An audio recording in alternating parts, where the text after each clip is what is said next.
Said the little boy, "Sometimes I drop my spoon." Said the old man, "I do that too." The little boy whispered, "I wet my pants." "I do that too," laughed the little old man. Said the little boy, "I often cry." The old man nodded, "So do I." "But worst of all," said the boy, "it seems grown-ups don't pay attention to me." And he felt the warmth of a wrinkled hand. "I know what you mean," said the little old man. The following is a story about intergenerational daycare. The time is now. The place, Generations, the home of 2 daycare centers. One for children, one for adults. One is upstairs, one is downstairs. One is operated by the YWCA, the other by Heritage Day Health Centers. Several times each day, the 2 come together, and that's when the magic occurs.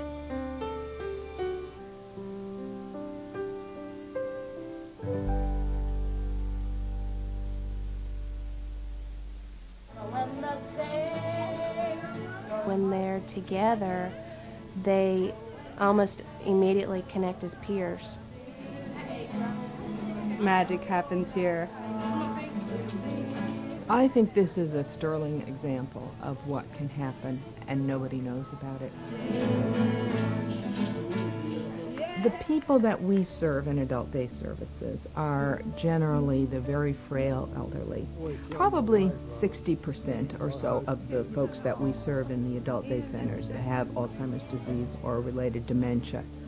The majority of the children that we serve come in from homeless shelters, or they are in transitional housing, but most generally they are homeless, high-risk children.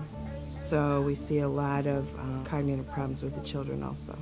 We had to be very careful about how we put them together. What we learned is we needed to do some things in small groups, and that is how most of the intergenerational interactions occur, are in small groups and one-to-one. I love you, you love me, we're a happy family. A great big hug and a kiss from me to you. What you say you love me too. You love it? Uh-huh.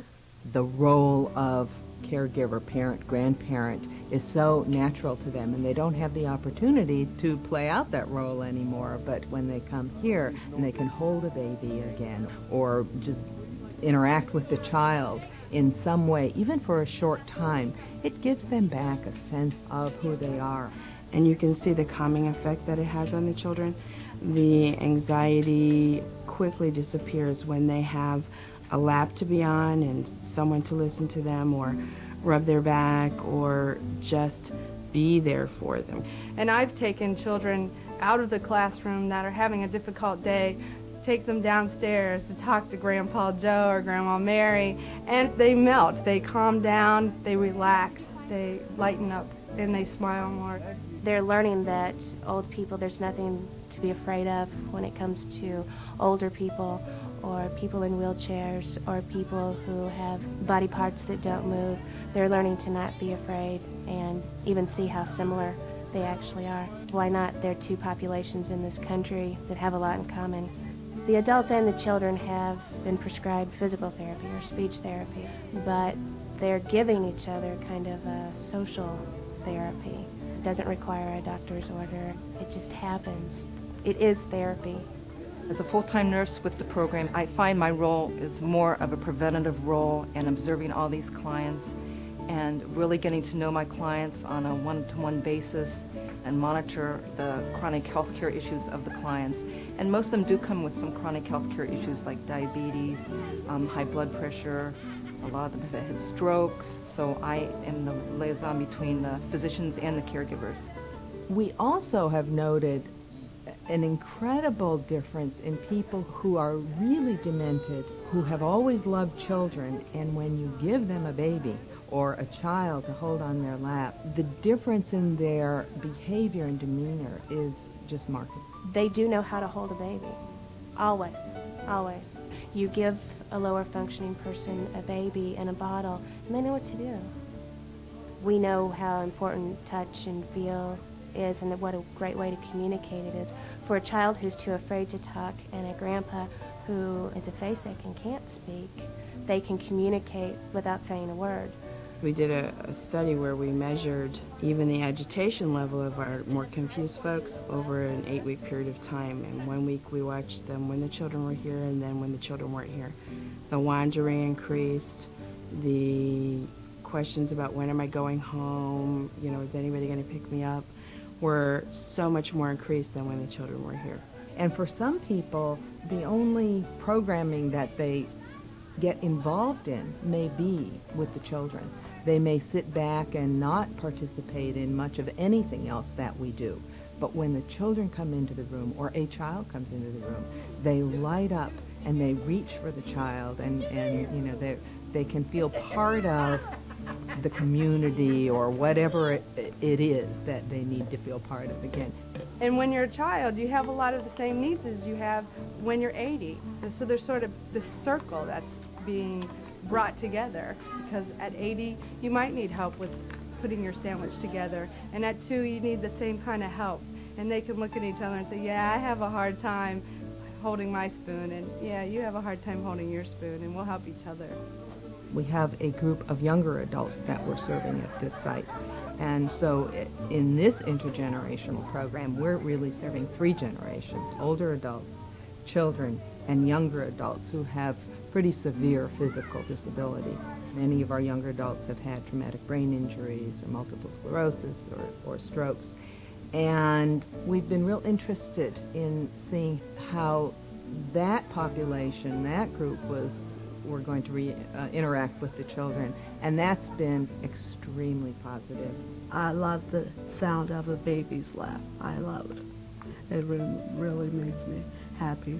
So when I hear a kid laughing, I'm like, what's going on? And I really want to be a part of it.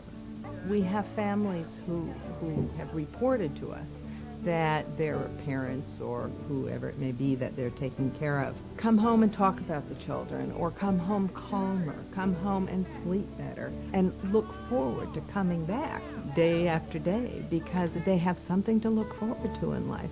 He don't comment too much on anything, but he does talk about the children, and he loves that nursery. He comes home with a lot better attitude. I see the moments during the day and hope that they count for something somewhere along the line. But for some of the older adults, the moments are all that count. Look, that baby holds my finger. Ain't that darling? You let you see, oh, the baby. Confused people have said to me, I don't remember what I just did, but I feel good. And that's a moment for them. And maybe somewhere along the line for the children, they'll remember the moments of the times that they had where somebody sat and clapped for them, or said hooray, or played hokey pokey with them. This is a much less costly, much more humane form of care and treatment for people than institutionalization or hospitalization. I think society today has a responsibility to investigate this, to find the value in this, and that's easy to do. Just step inside an intergenerational program and it's there. If we had the opportunity to develop another program or several, programs to duplicate this, we would do it in a minute because we really see the value. I think we do have a responsibility as medical providers, as social workers, as teachers, as just members of the community to bring these two populations together, because it's obviously not happening enough, and the rewards are unlimited. Just the whole reason I come on account of the kids. Boy, it's fine, baby. Fine, fat baby. Oh, I love these little kids. They make me feel so young and wished I was a kid again.